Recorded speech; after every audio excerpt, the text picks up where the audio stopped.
શ્રી ગણેશાય નમઃ. હું ચંદ્રકાંતભાઈ ગણપતરામ ભટ્ટ આદિત્ય પરાશર જ્યોતિષના માધ્યમથી ભારતીય વૈદિક સંસ્કૃતિ પરંપરાની ઘણી બધી વાતો આપની સમક્ષ રજૂ કરી રહ્યો છું. એ પૈકી આજે હું કોઈ પણ કુંડળી હોય તો એના 12 ખાના હોય છે, જેને 12 ભાવ કહેવામાં આવે છે. એ દરેક ભાવ વિશે હું કંઈક કહેવા માંગુ છું તમને. સૌથી પહેલા પ્રથમ ભાવ, કુંડલીનું જે પહેલું સ્થાન છે એ પ્રથમ ભાવ, જેને જન્મ લગ્ન કહીએ, એનો કારક સૂર્ય છે.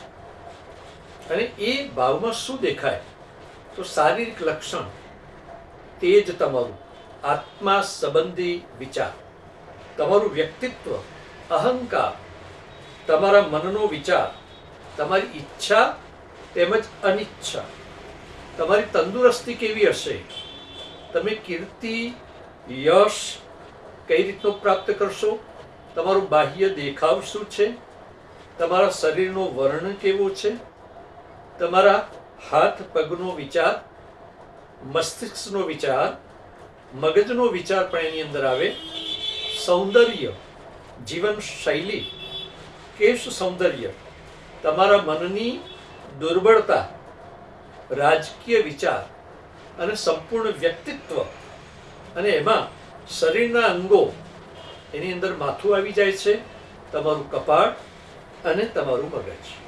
આ પ્રથમ ભાવની વાત થઈ. અને એમાં પછી બીજો ભાવ જે છે એને ધન ભાવ કહેવાય છે, કુટુંબ ભાવ કહેવાય છે.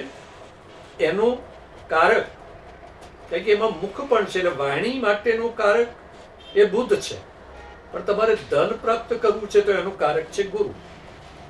તો બીજા ભાવમાં કઈ બાબતો જોઈ શકાય?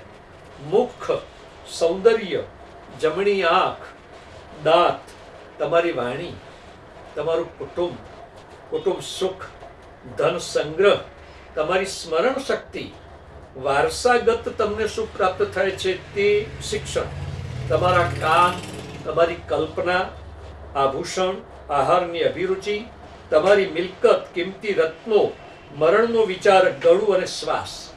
અને એની અંદર શરીરના જે અંગો છે એમાં દ્રષ્ટિ, વાણી, જમણી આંખ, નખ, જીભ, નાક, કાન, ગળાની અંદરનો ભાગ અને યાદશક્તિ રહેવાય છે. આમ પ્રથમ અને 2 ભાવમાં આટલી વસ્તુઓનો સમાવેશ કરવામાં આવે છે. વંદે માતરમ. જય ગુરુદેવ.